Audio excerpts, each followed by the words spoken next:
Hi, welcome once again to the conspiracy cases, where we are looking at the conspiracy of Montauk Point.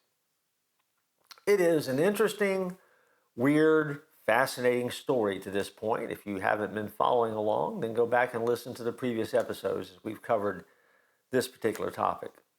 Of course, we're covering it for a reason, and when we get to the end of the run here, we'll explain what the application of this particular conspiracy is and what it means to you in your own life. We're going to make a spiritual point out of it.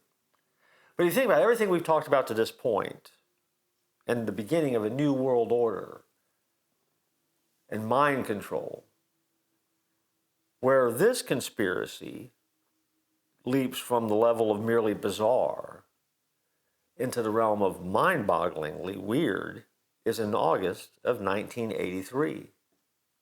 At this point, the Montauk Project became horribly entangled through the means of a time portal with the USS Eldridge at the moment of its disappearance into a hyperspatial impasse. Remember the USS Eldridge? Back in Camp Hero, a splinter group had already taken and made the decision to crash the project by some means or another. The plan they came up with, probably after watching far too many nights of the wrong kind of films or images, was to subliminally introduce the idea of a monster to Cameron during his thought intro sessions that ultimately would cause him to become terrified as he was using his mind to manipulate objects, in a scene worthy of the best Star Trek.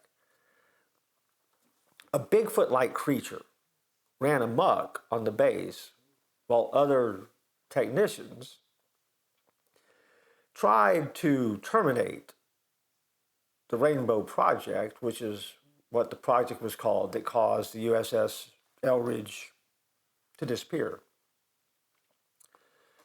So from 40 years after the original project, from the future, they tried to go back and dismantle the project, presumably before the ship materialized inside the base. Someone somewhere must have pressed the right switch, because eventually the time tunnel collapsed. The USS Eldridge found itself back in the Philadelphia Naval Yard, and the Bigfoot disappeared.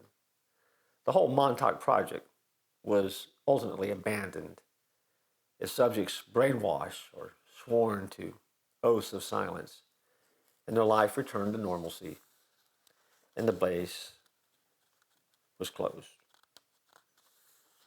And so, did it happen? Did it really take place?